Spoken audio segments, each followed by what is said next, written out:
understand where all you guys come from, and so that makes it really special to me. I told somebody it would be like being a big fan of Kiss your whole life, and then like one day just getting a call from Gene Simmons is like, man, we don't have a drummer. Like that's kind of how this feels. Like now all of a sudden I'm in the band, so it's kind of super cool. So yeah, so that's me. I have a prairie dog. I have all kinds of other weird things about me that if you know from my Facebook page or whatever, you can ask me. I'm totally cool with that. So, and Matthew already has a question in the front row. What anime actually got you hooked? This is going to be a really telling answer. Well, actually, okay, there's two. When I first started watching anime, I actually got turned off to it by a fan, actually. I call it the know-it-all otaku. Actually, kind of soured me on the idea of anime. I was like, wow, these people are rude, you know. But I originally started watching big robot shows. And I watched that for a few years, and I saw Akira. I saw Akira on a large screen, like which most people didn't get to see their first time. And I will say that is breathtaking to see large. Like that first motorcycle race is just like. I felt like I was watching Blade Runner. I was just like, oh my god, it was like the drums and everything. It was just amazing to see in a movie theater.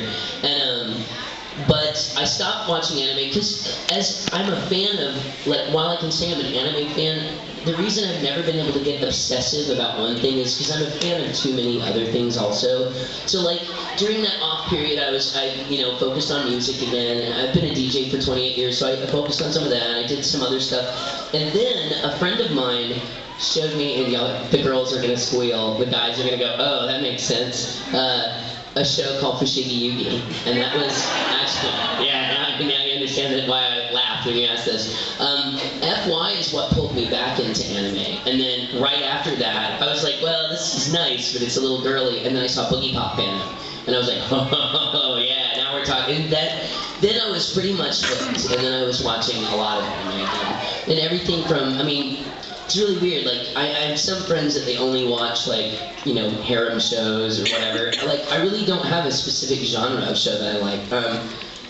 We just finally released Clunan on DVD, and as unlike me as that show is, I enjoy watching it. But, like, if I had to pick two favorite genres of anime, I like the spooky psychological stuff, like, Paranoia Agent and Boogie Pop Phantom and stuff like that.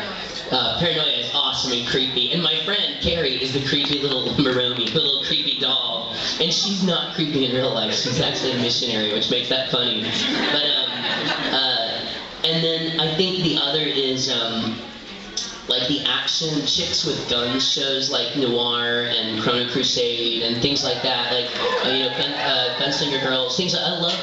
Oh, and how can we forget Burst Angel. I like, because in Hollywood it's always dudes with guns, and like rarely do you see like some ridiculous thing like Charlie's Angels or whatever, but like, I like chicks with guns shows. That's kind of cool. Like, I like watching girls beat up on boys. It's kind of fun. So, but yeah, I've been lucky enough to get to work on a lot of the kinds of shows I like, so very cool. Yeah. What is your favorite episode of Ghost Stories? Oh my god. Okay, I have to back up and explain what Ghost Stories is for some people, because there are some people that don't know what this is. Once upon a time in Japan, there was a horrible show called Ghost Stories in High School. It was originally meant for a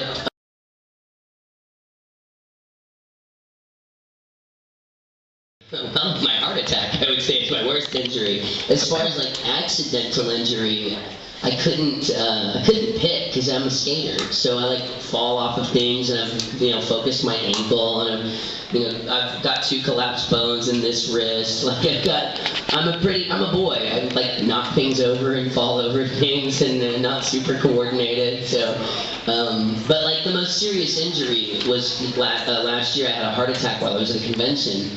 And that kind of changed everything. Like I stopped smoking and I started taking care of myself, and so I'm good now. I have a whole panel that I do at shows in the States called From Host Club to Hospital. It's about that whole ordeal. So yeah. Why do you yes, but baby hater. Why do you hate babies so much? In real life. Awesome. Thank you for asking me that question, because I love talking about it. Here's the misconception. People think I hate children. I don't. I hate babies. I really do. I think they're creepy and gross. Like, some people are afraid of clowns. Like, if there was a hell realized, it would be full of little squishy, brand new newborn babies. Like, they're just spooky looking to me. And the reason I don't like them is they go to the bathroom and they throw up on you for no reason at all. And like, for some reason adults think that's cute. They're like, oh, the baby threw up on me. And I'm like, if you had a friend in real life that vomited for no reason at all on you, you would not be like, oh, look at this. It's gonna be my lucky day. You know, like, I wouldn't do that. So like, when they're 2 and they become human wrecking balls, then I think they're hysterical. And then like, I'm the bad uncle, like, suck the jello through the straw. You know, and then I'm the instigator. But like, when they're just little and they have no opinions and they're just like not me, no. I'll quote one of my favorite comedians, Doug Stanhope, who's a Canadian actually, says, babies are like poems. They are only interesting and magical to the people who created them. So that is why I hate babies. Awesome. Yes, and then Jack, you. No, I don't, and you know, like, this is such a horrible thing to say because everybody knows I'm pretty pro-industry, but it's not a secret that I was pretty sore about what happened with Sayuki. In fact, it taught the industry a very important lesson, that you don't recast a show halfway through a show.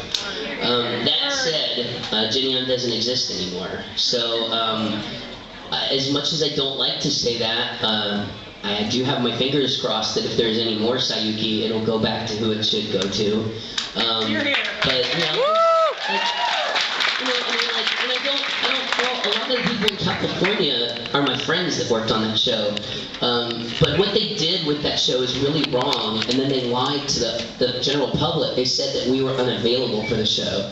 And I got in trouble because I'm like, that is a lie. People are like, you can't call someone a liar. I'm like, what do you call someone that tells something that's not the truth? Like, you give me a polite name for that and I'll use it, but until then I'm just using the word I know. So, but a politician, there you go. Joel gave it, Joel got it, yeah.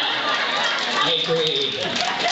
But, I hope, like, I would love to think that I'd get to revisit that role. My biggest, geekiest nerd moment recently was at an autograph signing. Somebody gave me, in Dragon Age magazine, oh no, it's in Wild... Zero Limit. I think it's Zero Limit. That Minikura puts out once a year. There are a limited edition of them, but there are signed pencil boards, like mini Shikichi that she signs. And I've signed one before. Somebody brought one of Goku that had her signature in the corner, and I'm like, because I know that signature anywhere, and I'm like, and she's like, will you sign the other side? I'm like, no, Minikura wrote on that. And I was at an autograph signing it was 2 cons ago, so I can't remember, there's so many cons, but yeah, 2 cons ago, somebody put one on the autograph table, and I was like, oh my god, I don't, and she's like, that's yours, and I was like, what? And she's like, I'm not a big Minikura fan. She's like, I know you are. And I was like, oh my god, I was at Teko Shokan in Pittsburgh, and I was like, oh my god, so like all day I was running around showing everybody.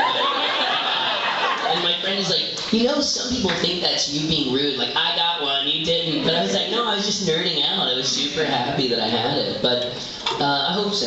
I really hope so. I would love to do the show again. The hardest part about that would be tracking down Braden Hunt. Braden doesn't do any kind of recording anymore. He lives in Austin, Texas, from what I know. David lives in New York. He's still easy to find. David's come down to do... Well, David has the other lead in Clannad with me. David plays the main character in Clannad. So I think most of us are easy to find. You just have to coax Braden, you know, with candy or something to get him to come back to Houston. Yeah. Oh, Ilyich lives in Houston. He's easy to find, and he would love to do it. Ilyich is probably about as sore as I am that we didn't do the second half. So, yeah, I said I'd get Jack next, and then you guys.